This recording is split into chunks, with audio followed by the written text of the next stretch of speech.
Hello दोस्तों, आप सबका बहुत बहुत स्वागत है आपके अपने YouTube चैनल गणेशाय वर्ल्ड में। दोस्तों, ऑर्गेनिक केमिस्ट्री की हमारी सीरीज चल रही है और यूनिट हम 12 कर रहे हैं, जिसमें हमारा आज का दोस्तों क्वेश्चन रहेगा एथिल अल्कोहल और फिनॉल दोनों में OH समूह पाया जाता है, मतलब होता है उपस्थित, है ना। अल्कोहल में भी होता है और फिनॉल में भी होता है, तो ये हमें पता ही है। एथिल अल्कोहल की बात कर रहा है तो CH3 CH2 और ये OH, तो देखो इसमें भी अल्कोहल है और फिनॉल क्या होता है, रिंग के ऊपर OH। इन दोनों में OH समूह उपस्थित होता है, किंतु क्या कारण है कि जो फिनॉल है, मतलब ये जो फिनॉल है ये अम्लीय है और जो अल्कोहल है वो कैसा है, क्षारीय है। क्या कारण, ये हमसे पूछा है। तो वेरी इजी कारण है, बस आपको थोड़ा सा समझना है। पहले मैं अच्छे से इसको पूरा मस्त तरीके से समझा दे रहा हूं कैसे क्या होगा, इसके बाद में इसकी थ्योरी भी बताऊंगा आपको, ठीक है। तो दोस्तों, हमें याद रखना है, इतना हमें याद रखना है कि हमें क्या बताना है कि फिनॉल अम्लीय है और अल्कोहल कैसा है, क्षारीय। तो दोस्तों, हमें पता है अम्लीय वो ही होता है जो H+ देता है। अम्लीय का मतलब H+ और क्षारीय वो होता है जो OH- देता है। समझ रहे हो ना। तो देखो इसको हम सिद्ध करते हैं, है ना।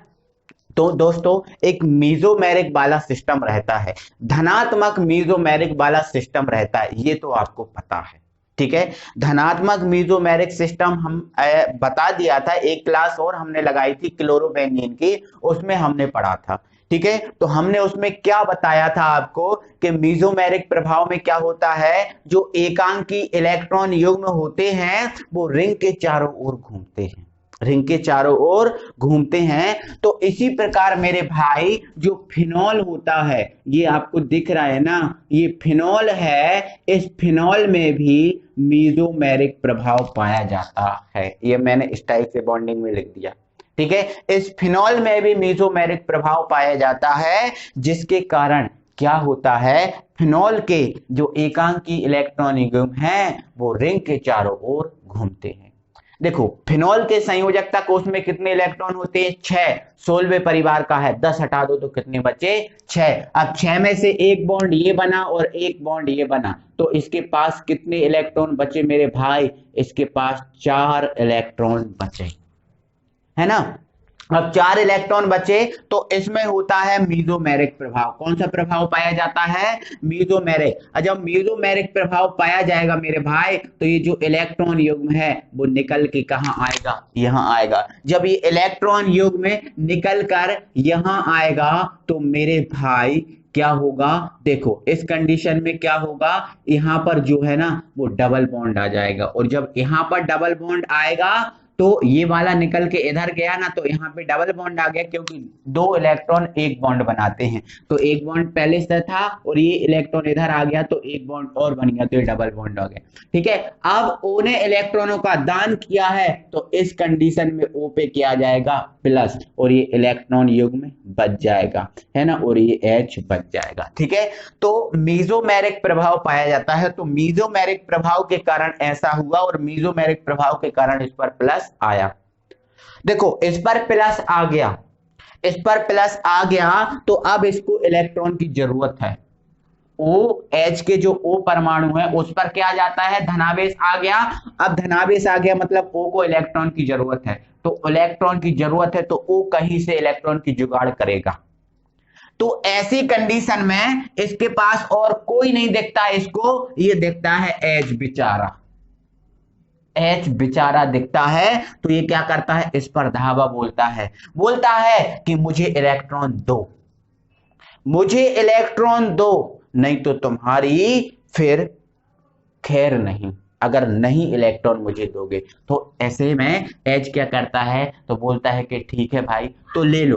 तो H को ये मतलब जो H से जो O है ना वो इलेक्ट्रॉन ले लेता है, जब H से O इलेक्ट्रॉन ले लेगा तो जो H है अब इसका कोई मतलब नहीं रह जाएगा यहाँ पर, तो ये जो बेचारा है ना अपना स्थान छोड़कर बाहर निकल जाएगा।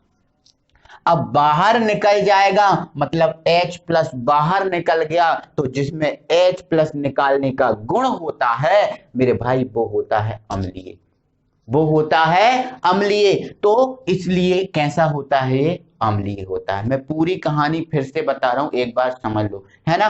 तो फिनॉल में मीजोमेरिक प्रभाव पाया जाता है। मीजोमेरिक प्रभाव के कारण क्या होता है, ये इलेक्ट्रॉन युग्म अपने चारों ओर घुमाता है। तो ऐसी कंडीशन में जो O होता है, OH बंध में O होता है, उस पर धनावेश आता है जो क्या करता है, H के इलेक्ट्रॉन को ग्रहण कर लेता है। जब H के इलेक्ट्रॉन को ग्रहण कर लेगा तो इसका कोई महत्व नहीं है यहाँ पर रहने का, तो ये है ना, ये बाहर निकल जाए। देखो इसके इलेक्ट्रॉन तो इसने ले लिए, अब ये किससे जुड़ेगा, जुड़ सकता है किसी से, नहीं जुड़ सकता। तो इस कंडीशन में बाहर निकल जाएगा और ये H प्लस के रूप में बाहर निकलेगा, इसलिए होता है अम्लीय, मतलब H प्लस डे जो अम्लीय।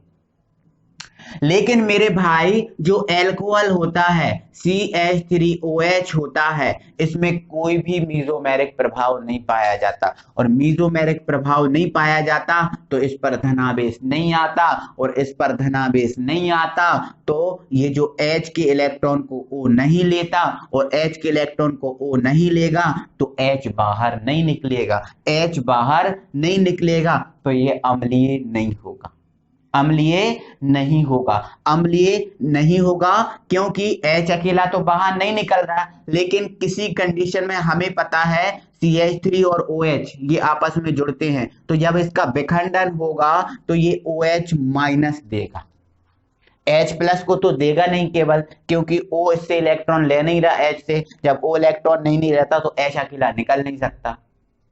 O और H बंधे हुए हैं तो क्या होगा, ये साथ में ही निकलेंगे, है ना। तो किसी कंडीशन में जब इसका विखंडन होगा तो वो किस में होता है, CH3 प्लस में और OH माइनस में, मतलब ये OH माइनस दे रहा है, तो जो OH माइनस दे वो क्षार होता है, तो इसलिए क्षारीय है और ये क्या है, अम्लीय। तो ये तो मैंने केवल आपको समझाया है, केवल समझाया है। अब मैं इसकी थ्योरी कैसे लिखा रहा हूं, इसको कैसे क्या आपको पूरा सब कंप्लीट करना है ये समझिएगा आप, है ना। तो सुन लो मेरे भाई, है ना। तो हमें इस क्वेश्चन के हिसाब से ही आंसर देंगे, और मेरे भाई जो आगे क्वेश्चन है और भी प्रकार से आ सकता है, ये भी पूछ सकता है कि फिनॉल अम्लीय प्रकृति का होता है, समझाइए, ये भी हमसे पूछ सकता है, तो बताना है। तो कैसे आपको करना है, सबसे पहले आपको लिखना है फिनॉल अम्लीय होता है तथा एल्कोहल क्षारीय होता है। इसका कारण यह है कि फिनॉल में मीजोमेरिक प्रभाव पाया जाता है, जिसके कारण इसकी निम्न संरचनाएं बनती हैं, ठीक है। तो मीजोमेरिक प्रभाव पाया जाता है और निम्न संरचनाएं बनती हैं, पहले इन संरचनाओं को आपको लिखना पड़ेगा, ठीक है। तो संरचनाओं को मैं यहाँ पर लिख दे रहा हूँ, संरचनाओं को बना दे रहा हूँ। तो मैंने आपको दोस्तों जब पहली वीडियो में क्लोरोबेंजीन का ये बताया था, तो मैंने आपको बता दिया था कि इसमें कितनी संरचनाएं होती हैं, 5 संरचनाएं होती हैं। तो पहले मैं क्या करता हूँ, इसमें 5 संरचनाओं को बना ले रहा हूँ, ठीक है। और क्लोरोबेंजीन का मेरे भाई अगर आपने नहीं देखा तो वीडियो के डिस्क्रिप्शन में इसका लिंक डाला हुआ है, आप जाकर उसे देख सकते हैं, ठीक है। चलो, है ना। तो दोस्तों आपको अच्छा लग रहा है, मजा आ रहा है, तो दोस्तों प्लीज वीडियो को लाइक कीजिए और अपने दोस्तों लोगों को भी शेयर कीजिए ताकि उनका भी फायदा हो जाए, है ना। चलो ठीक है ना। तो ये मैंने बना ली मेरे भाई, ये 5 संरचनाएं बना ली, ठीक है। अब हमें किसका करना है, फिनॉल का बताना है। फिनॉल में अनुनादी संरचनाएं होती हैं, तो देखो फिनॉल क्या होता है, रिंग के ऊपर OH यही होता है, ठीक है। लेकिन मैं क्या कर रहा हूं, O सिंगल बॉन्ड करके मैं लिख रहा हूं H, एनी प्रॉब्लम, ठीक है। इसके बाद अब देखो मुझे पता है कि फिनॉल ऐसे, सॉरी रिंग ऐसी बनती है, इसमें 0 लगा दो, बट मैं इसमें 0 नहीं लगा रहा हूं, मैं यहाँ पर लगा रहा हूं बॉन्ड, है ना, क्योंकि बॉन्ड या 0 लगा सकते हैं। तो एक बॉन्ड यहाँ लगा दिए, इसको छोड़ दो, यहाँ लगा दो, इसको छोड़ दो, यहाँ लगा दो, एक छोड़ के लगाते हैं, तो ये मैंने लगा दिया, ठीक है। अब ये मुझे पता है फिनॉल है, ठीक है। अब मुझे पता है ऑक्सीजन, ऑक्सीजन परमाणु के पास देखो मेसोमेरिक प्रभाव में क्या होता है, एकांकी इलेक्ट्रॉन युग्म रिंग के चारों ओर घूमते हैं। तो क्या इसके पास एकांकी इलेक्ट्रॉन युग्म दिख रहा है? नहीं ना, तो पहले हमें लिखना पड़ेगा ऑक्सीजन के पास कितने इलेक्ट्रॉन होते हैं टोटल 6, तो 2 तो बांध के रखा, 1 और ये 2, तो 2 तो चले गए, कितने बचे? 4, 4 बचे, तो ये 4 इलेक्ट्रॉन। ठीक है। अब इसमें मेसोमेरिक प्रभाव पाया जाता है, तो सबसे पहले क्या होगा मेरे भाई, जो इलेक्ट्रॉन युग्म आपको ये दिख रहा है ना, ये आ जाएगा यहाँ, है ना। जब ये आ जाएगा यहाँ तो यहाँ बॉन्ड बना लेगा, अब यहाँ बॉन्ड बना लेगा और यहाँ भी बॉन्ड बना है, तो एक साथ बॉन्ड रहते नहीं है बेंजीन में, बेंजीन में एक छोड़ के बॉन्ड रहता है। तो इस स्थिति में जब यहाँ बॉन्ड बनाएगा तो ये वाला जो बॉन्ड है ना मेरे भाई, वो टूट जाएगा, टूट जाएगा। और जब ये बॉन्ड टूटेगा तो हमें पता है एक बॉन्ड से कितने इलेक्ट्रॉन बनते हैं, 2 इलेक्ट्रॉन बनते हैं, क्योंकि 2 इलेक्ट्रॉन से एक ही बॉन्ड बनता है। तो ये वाला टूट के इस कॉर्नर पे, आपको ये कॉर्नर दिख रहा है ना, इस कॉर्नर पे चला जाएगा। तो इसको हम देखेंगे इसमें, देखो इसने कहा यहाँ पर क्या हो गया, डबल बॉन्ड हो गया, यहाँ पर क्या है O, और यहाँ पर ये 2 इलेक्ट्रॉन और ये इलेक्ट्रॉन तो चले गए, मतलब इसने इलेक्ट्रॉन का दान किया, तो इसमें क्या आ जाएगा प्लस, और ये जुड़ा है H। ये वाला टूट गया तो ये इलेक्ट्रॉन आ गए यहाँ पर, ठीक है, ये इलेक्ट्रॉन आ गए यहाँ पर, बाकी ये वाला बॉन्ड और ये वाला बॉन्ड बना रहेगा। अगली स्थिति में मेरे भाई क्या होगा, जो आपको ये जो इलेक्ट्रॉन दिख रहे हैं, ये जो इलेक्ट्रॉन है यहाँ पर बंद बनाएंगे, और जब यहाँ पर बंद बनाएंगे तो ये भी बंद है, तो ये वाला बंद टूट के मेरे भाई कहाँ पहुंच जाएगा, इस कोने पे, है ना। इसको हम देखेंगे इस संरचना में, तो अब यहाँ पर सेम रहेगा, यहाँ पर कुछ भी चेंज नहीं होगा, तो ये हमारा रहा। ठीक है। अब ये वाला बॉन्ड बन गया यहाँ, तो ये बन गया, और ये वाला बॉन्ड टूट के कहाँ आ गया, तो ये आ गया आपके इलेक्ट्रॉन। अब इसका हमने कुछ नहीं किया तो सेम रहने दो। अगली स्टेप में मेरे भाई क्या होगा, ये आपके जो इलेक्ट्रॉन दिख रहे हैं, ये इलेक्ट्रॉन आ जाएंगे यहाँ पर, और जब यहाँ बॉन्ड बना लेंगे तो ये वाला बॉन्ड टूट के पहुंच जाएगा यहाँ। ठीक है। अब यहाँ पहुंच जाएगा तो इसको हम यहाँ देखेंगे, तो यहाँ पर आप लगा दो, ये सेम रहेगा, कोई इसमें परिवर्तन नहीं होगा, तो लिखा रहने दो, और ये H हो गया। ठीक है। यहाँ पर बॉन्ड बन गया।